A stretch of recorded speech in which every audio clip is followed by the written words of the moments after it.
பாலசுப்ரமணியர் அருளால் ஆன்மீக அன்பர்கள், நேயர்கள், ஜோதிட ஆர்வலர்கள் அனைவருக்கும் அன்பான வணக்கங்கள். நான் உங்கள் ஜோதிடர் ஸ்ரீ குரு சுந்தர வடிவேல். இப்போ பார்த்தீங்கன்னாக்க ஏப்ரல் மாதத்திற்கான பலாபலன்கள் ஒவ்வொரு ராசிக்கும் எப்படி இருக்குது அப்படிங்கிறத, என்ன செய்யலாம், என்ன செய்யக்கூடாது, என்ன விதமான வழிபாடுகள் உகந்ததாக இருக்கும், நட்சத்திர பலன்கள்லாம் ஒவ்வொரு ராசியில் இருக்கக்கூடிய நட்சத்திரங்களுக்கும் சிறப்பு பலன்கள்லாம் எப்படி இருக்குது அப்படிங்கிறதை பற்றி விரிவாக தெளிவாக நம்ம இந்த வீடியோ மூலமாக நம்ம பார்க்க இருக்கிறோம். அந்த வகையில் பார்த்தீங்க அப்படின்னு கேட்டிங்கனாக்க, இப்போ இந்த மாதத்தோட சிறப்புகள் என்னென்ன இருக்குது அப்படின்னு பார்த்தோம்னா, ஏப்ரல் மாதத்தில் 8 விதமான சுப முகூர்த்தங்கள் அப்படிங்கிற ஒரு விஷயம் ரொம்ப சிறப்பாக இருக்குது. அடுத்து பார்த்துங்க, பங்குனி உத்திர திருநாள் வருது. அடுத்து பாருங்கள், தமிழ் புத்தாண்டு, அடுத்து அட்சய திதியை, அடுத்து குரு பூஜை, பெரிய வியாழன் அப்படின்னு சொல்லி பல்வேறு விதமான நிகழ்வுகள் அப்படிங்கிறது இந்த மாதத்தில் நிறையவே இருக்குது. அதையும் தாண்டி வாஸ்து நாள் அப்படிங்கிறதும் இந்த மாதத்தில் இருக்குது. அப்போ இப்படிப்பட்ட சிறப்பு மிக்க இந்த மாதத்தில் உங்களுடைய ராசிக்கு இந்த கிரக பயிற்சிகள், கிரக மாற்றங்களால் என்னென்ன மாற்றங்களை நீங்கள் செஞ்சுக்கலாம், என்ன விதமான முயற்சிகள் கை கொடுக்கும் அப்படிங்கிறதை பற்றி விரிவாக தெளிவாக ஒவ்வொரு ராசிக்கும் மிக அழகாக பார்க்க இருக்கிறோம். நீங்கள் முழுமையாக இந்த வீடியோவை பாருங்கள். இப்போ உங்களுக்கு உங்களுடைய ராசிக்கு எப்படி இருக்கும் அப்படிங்கிறத இப்போ பார்க்கலாம். காலச்சக்கரத்தின் 7வது ராசி ஆன துலாம் ராசி நீதி, நேர்மை, நியாயம், உண்மை, உழைப்பு, உயர்வு சார்ந்து யோசிக்கக்கூடியவர்களாக இருக்கக்கூடிய துலாம் ராசி அன்பர்கள். அதாவது அரசியல்வாதிகள், அரசு அதிகாரிகளுக்கெல்லாம் பேக் போனாக இருக்கிறது அப்படின்னா துலாம் ராசி அன்பர்கள் தான் இருப்பாங்க. அது இல்லாமல் எந்த இடத்துலையும் நீதி, நேர்மை, நியாயம் அப்படிங்கிற விஷயத்தை உறக்க பேசக்கூடியவர்கள், அதாவது நம்பிக்கையோடு செயல்படக்கூடியவர்கள் அப்படின்னு எடுத்துக்கலாம். அது இல்லாமல் பார்த்தீங்கன்னா நீதித்துறை, நிர்வாகத்துறை சார்ந்த விஷயத்தில் இவங்களோட பங்களிப்பு அப்படிங்கிறது நிறையவே இருக்கும். பாமர மக்களுக்காக பகுத்தறிவோடு யோசிக்கக்கூடிய ஒரு ராசி அப்படின்னா துலாம் ராசி அன்பர்கள். அந்த வகையில் இவங்களுக்கு இந்த ஏப்ரல் மாதம் எப்படி இருக்குது?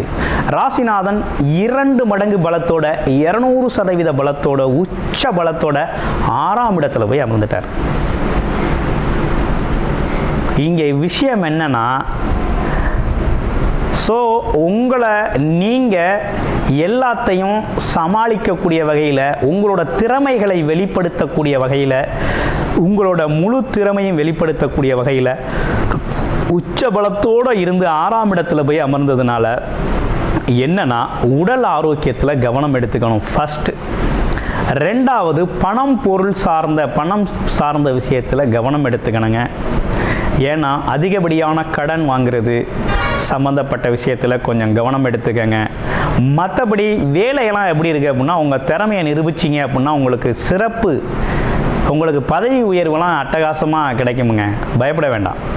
இந்த காலகட்டத்தில் உங்களை அறியாமல் உங்களுடைய திறமைகள் அனைத்தும் வெளிப்படக்கூடிய காலகட்டம், ஒரு சவாலான காலகட்டம் தான் அது. சவால்களில் ஜெயிக்கிறது யார் அப்படின்னா நீங்கள் தான். அதில் எந்த மாற்றமும் இல்லை. எப்படிப்பட்ட சவால்கள் வந்தாலும், எப்படிப்பட்ட எதிரி, பகை, நோய் வந்தாலும் அதை அனைத்தையும் தவிடுபொடியாக்கி சமாளிக்கக்கூடிய ஆற்றல் அப்படிங்கிறது முழுமையாக கிடைச்சிருக்கு. இந்த காலகட்டத்தில் நீங்கள் எதையும் பார்த்து பயந்தால் தான் உண்டு, ஆனால் உங்களை பார்த்து எல்லோரும் பயப்படுவாங்க. அந்த மாதிரி ரொம்ப அற்புதமாக இருக்குது. உச்ச பலத்தோடு இருக்கீங்க. இந்த காலகட்டத்தை நீங்கள் அணுகிறது அப்படிங்கிறது கொஞ்சம் வார்த்தை பிரயோகத்திலையும் கவனமாக அணுகுங்க. வேலை வாய்ப்பு, தொழில் வாய்ப்புகள் நல்லா இருக்குது. வேலையில் எல்லா இடத்துலையுமே உங்களோட திறமை வெளிப்படும், தன்னம்பிக்கை வெளிப்படும். அதே போல் ஒரு பிரகாசமான ஒரு வாய்ப்பு அப்படிங்கிறது ஏற்பட்டிருக்கு. முன்னேற்றமான காலகட்டம் தான், ஒன்றும் பயப்பட வேண்டாம். அடுத்து தொழில் எப்படி இருக்குது அப்படின்னா, தொழில் அதிபதி அப்படின்னு சொல்லக்கூடியவர் ரொம்ப நல்லா இருக்கார். அதே போல் 11க்குடைய சூரியன் போய் 6ஆம் இடத்துல இருக்கிறதுனால என்னென்னா, லாபம் சார்ந்த எண்ணங்கள் சார்ந்த விஷயங்கள் உழைப்பின் அடிப்படையிலேயே கிடைக்கக்கூடிய ஒரு அமைப்பு அப்படிங்கிறது இருக்குது. அப்போ உங்களோட உழைப்பு அப்படிங்கிறது எந்த அளவுக்கு இருக்கோ, உயர்வு அப்படிங்கிறது அந்த அளவுக்கு இருக்குது. உழைப்பை அதிகப்படுத்துங்க, உயர்வை வென்று காட்டலாம் அப்படிங்கிற மாதிரி ஒரு நல்ல அமைப்பு ஏற்பட்டிருக்குங்க. உடல் ஆரோக்கியத்தில் மட்டும் கவனம் எடுத்துக்கங்க. மற்றபடி வேணும்ல. மனம் சார்ந்த தடுமாற்றங்கள் வேண்டாம். திட்டமிட்டு பஞ்சுவாலிட்டியை மெயின்டைன் பண்ணி திட்டமிட்டு செயல்படுங்க அப்படிங்கிறது. திட்டமிட்டு செயல்பட வேண்டிய அவசியமும் உங்களுக்கு ஏற்பட்டிருக்கு.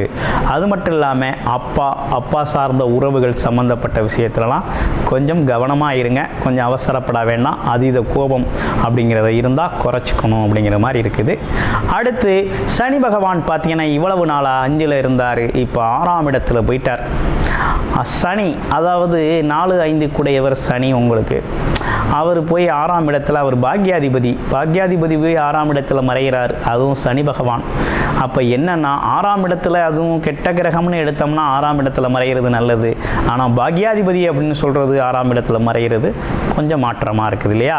அப்போ என்னன்னா முழுக்க மனம் சார்ந்த தடுமாற்றம், உடல் சார்ந்த ஆரோக்கியம் அவசியம். அடுத்து தொழில் அப்படிங்கிறது முன்னேற போகுதுங்க. அடிப்படை தொழில், அதாவது எந்த இடத்துல வேலை பார்த்தாலும் உங்களோட திறமை வெளிப்படும், முன்னேற்றம் ஏற்படும். ஒர்க்லோடு கொஞ்சம் அதிகமாகவே இருக்கும். நீங்கள் எதிர்பார்க்கறத விட கமிட்மெண்ட்ஸ் நிறையா இருக்கும். அதெல்லாம் கொஞ்சம் இந்த காலத்தில் திறமையோடு செயல்பட்டு அதில் ஒரு வெற்றி காண்பீங்க. எப்படி பார்த்தாலும் போட்டியில் ஜெயிக்க போகிறது நீங்கள் தான், அதில் எந்த மாற்றமும் இல்லை. அதற்காக உழைப்பை நிறுத்த வேண்டாம். அதே போல் விவேகத்தையும் நிறுத்தாமல் முன்னேற்றமான ஒரு பாதையில் பயணம் பண்ணுங்கள்.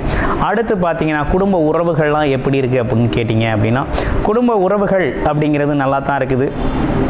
2, 7 செவ்வாய் 9ஆம் இடத்துல பாக்கியஸ்தானத்தில் இருக்கிறாரு. அப்போ தாராளமாக வருமானம் அப்படிங்கிற ஒரு விஷயம், உங்களோட உழைப்புக்கேற்ற வருமானம், உங்களோட பாக்கியம் செயல்பட போகுது. அடுத்து 7 அதே நேரத்தில் திருமணம் சம்பந்தப்பட்ட விஷயங்கள், திருமணம் சம்பந்தப்பட்ட வைபவங்கள், அது மட்டும் இல்லாமல் கணவன் மனைவி ஒற்றுமை சார்ந்த விஷயங்கள்லாம் அருமையாக இருக்குது, நல்லா பலப்பட போகுது. ஒரு பக்கம் சவால்கள் நிறைந்த வாழ்க்கையாக இருந்தாலும் இன்னொரு பக்கம் குடும்ப வாழ்க்கை ரொம்ப அமைதியாக, அன்பாக, அதுவும் பார்த்தீங்கன்னா ஒற்றுமையோட ரொம்ப சிறப்பாக இருக்கக்கூடிய காலகட்டமாக இருக்குது. அப்படிங்கிறதுல எந்த மாற்றமும் இல்லை. ஸ்ரீ ஆறுமுக கடவுளான முருகபெருமானை வழிபடுங்க. செவ்வாய்க்கிழமை தோறும் வழிபட்டு வாங்க. வாழ்க்கை ரொம்ப அற்புதமாக இருக்கும். பணம், பொருள், செல்வாக்கு சார்ந்த விஷயம் நல்லா இருக்கும். தைரியம், தன்னம்பிக்கை அதிகரிக்கும். எதையும் ஒரு கை பார்க்கலாம் அப்படிங்கிறது துணிச்சல், தைரியம் மனசில் ஏற்படும். கிட்டத்தட்ட நீங்கள் எதிர்பார்க்கிற விஷயங்கள் அனைத்தையும் நீங்கள் எதிர்பார்த்த மாதிரி சிறப்பாக திட்டமிட்டு செயல்படுத்தலாம் அப்படிங்கிற ஒரு விஷயம் ரொம்ப அற்புதமாக இருக்குது. அடுத்து 12ஆம் இடத்துல இருக்கக்கூடிய கேது 12இல் இருக்கிறதுனால கொஞ்சம் தூக்கத்தில் கொஞ்சம் சிரமங்கள் இருக்கலாம். ஆனால் இது அடுத்து 11ஆம் இடத்துக்கு போகிறாரு. கேது 11இல் இருக்கிறது நல்லது தான், லாபத்தை தருவார். 10, 11இல் கேது ராகு இருந்தது அப்படின்னா உங்களுக்கு வந்து முன்னேற்றங்கள் தான் உண்டு. தொழில், வேலை சார்ந்த முன்னேற்றங்கள், தனலாபங்கள் ஏற்படும் அப்படிங்கிற ஒரு நல்ல அமைப்பு அப்படிங்கிறது உண்டு. இப்போ கிட்டத்தட்ட இந்த மாதம் மட்டும் கொஞ்சம் தூக்கம் சம்பந்தப்பட்ட விளைச்சங்கள், அலைச்சல் திருச்சல் சம்பந்தப்பட்ட விஷயங்கள் சில பேருக்கு உண்டு, எல்லாருக்கும் உண்டுன்னு சொல்ல முடியாது. அதே நேரத்தில் உங்களுடைய ராசி ஓகே, லக்கண அடிப்படையில், பிறப்பு ஜாதக அடிப்படையில் இப்போ என்ன தசாபுத்தி அமைப்புகள் நடக்குதோ அது சார்ந்த பலன் இப்போ கோச்சார நிலைகளில் வந்து அதை அனுபவிக்கலாம். இப்போ கோச்சார நிலைகள் இப்படி இருக்க உங்களுடைய பிறப்பு ஜாதகம் எப்படி இருக்குது அப்படின்னு முழுமையாக பார்த்து நீங்கள் தெரிஞ்சுக்கணும் அப்படின்னா டிஸ்பிளேயில் தர்ற நம்பருக்கு கால் பண்ணி உங்களுடைய முழுமையான ஜாதகத்தை பார்த்து இந்த காலகட்டத்தில் எது உங்களுக்கு பயனுள்ள வகையில் இருக்குது அப்படிங்கிறத முழுமையாக பார்த்து நீங்கள் முழுமையான பலன் தெரிந்து கொள்ள முடியும்.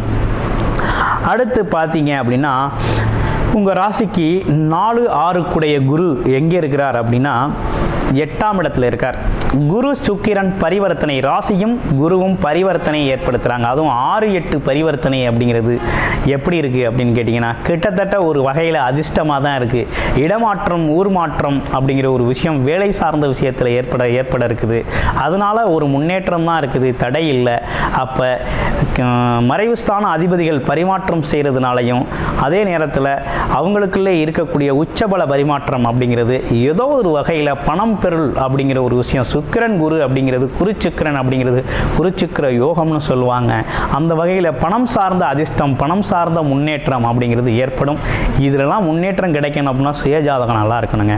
இருந்தால் தான் இந்த அதிர்ஷ்டகரமான வாய்ப்புகள், திடீர் அதிர்ஷ்டங்கள், இப்போ பார்த்தீங்கன்னா ஷேர் மார்க்கெட்டில் லாபம் கிடைக்கிறது, திடீர்னு 1 ரூபா போட்டேன் 2 ரூபா கிடைக்கிறது. அடுத்து பார்த்தீங்கன்னாக்க எப்போவோ செஞ்சு வச்சது இப்போ பல மடங்கு லாபமாக இருக்கிறது.